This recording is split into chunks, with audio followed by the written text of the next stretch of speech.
আসসালামু আলাইকুম। পেজে কাজ করতে এসে তাড়াহুড়া করলে কোনো লাভ নাই। কারো একদিনে হয় না, আবার কারো 3 মাসই হয়ে যায়, আবার কারো 1 বছরও হয় না। কিন্তু তারপরও ধৈর্য ধরে কাজ করতে হবে। আজ আমি একটু মাংস রান্না করতেছি আর আপনাদেরকে পেজ নিয়ে কথা বলতেছি। আসলে পেজে সময় দিতে হবে।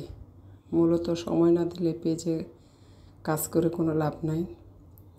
কারণ যারা পেজে নিয়ম অনুযায়ী ফেসবুকের রুলস মেনে কাজ করে তারাই কিন্তু তাড়াতাড়ি সফলতা পায়।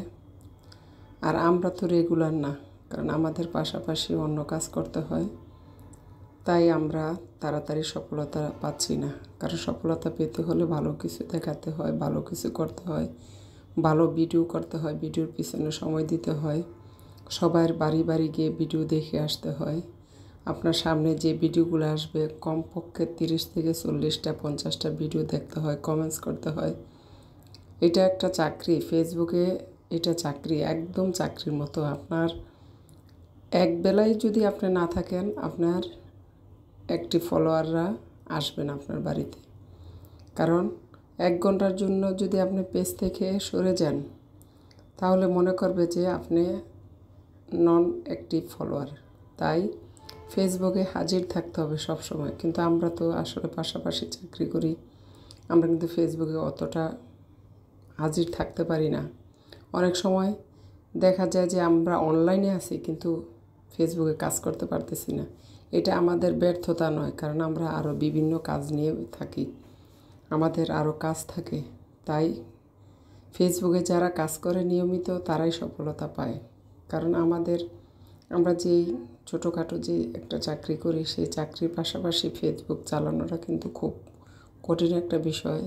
পাশে বাচ্চা মানুষ করা, সংসার মানুষ করা অনেক টাফ বিষয়।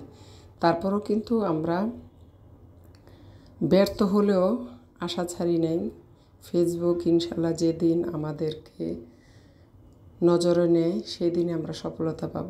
কারণ আমি সবার বাড়ি বাড়ি গিয়ে কমেন্টস করে আসি, কিন্তু তারা কিন্তু আমার বাড়িতে আসে না।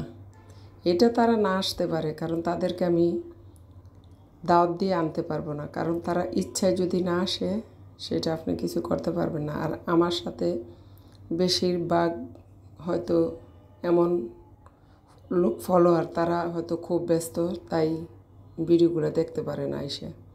যাই হোক, তা তো আমার কোনো সমস্যা নাই, কারণ আমি অন্যের ভিডিও দেখেই যাব। ফেসবুক অনুযায়ী ফেসবুকের রুলস মেনে অন্যের ভিডিও দেখব, পুরো ভিডিওটা দেখব, দেখে কমেন্টস করব। এতে যদি আমার অনেক দেরি হয় সফলতা পেতে, তাতেও কোনো সমস্যা নেই। কারণ যেতে পেজ খুলেছি, একটু ধৈর্য শক্তি নিয়ে কাজ করতে হবে। কারণ এত তাড়াহুড়া করলে কোনোটাই ভালো হয় না। আর দেখেন, আজকে আমি একটু মাংস রান্না করতেছি। মাংসটা কেমন হচ্ছে এটাও কমেন্টস করবেন যারা আমার সাথে এটা আছেন, যারা আমার প্রিয় বন্ধু। আর যারা আমার সাথে অ্যাড নাই তারাও দেখবেন, তাদের সামনে যদি যায় ভিডিওটা দেখবেন, দেখে বলবেন কেমন হলো। আসলে একটু রান্না করি, বাসায় যেটা রান্না হয় সেটাই আপনাদের সাথে শেয়ার করি। আমি জানি না আপনারা কীভাবে নেন। আমি চেষ্টা করি ভালো কিছু উপহার দেওয়ার জন্য। ওই যে বললাম, আমি রেগুলার না, সব সময় থাকতে পারি না, অনেক চাপ থাকে। তারপরে চাপের মধ্যেও কিন্তু আমি আপনাদের সাথে একটু শেয়ার করতে চাই, ফেসবুকে কাজ করতে চাই। কারণ আমার ভালো লাগে, দূরের বন্ধু বান্ধবীদের সাথে কথা বলা যায়, অনেক অপরিচিত মানুষের সাথে পরিচিত হওয়া যায়। ফেসবুক এমন একটা জিনিস, এখানে কাজ করলে ভালোবাসা দিলে ভালোবাসা পাওয়া যায়, আর আপনি ভালোবাসা না দিলে ভালোবাসা পাওয়া যায় না। এই যে আমাকে এক ইন্দোনেশিয়ার আপা কয়েকটা গিফট করেছে স্টার। আমি তার বাড়ি যাই, সেও আমার বাড়িতে আসে। এত দূরের আপু, তারপর কিন্তু সে আমাকে স্টার গিফট করে, আমাকে কমেন্টস করে। এর চেয়ে পাওয়ার কি? আসলে আমরা চালিয়ে যাই, সামনের দিকে এগিয়ে যাই, ইনশাল্লাহ হয়ে যাবে একদিন।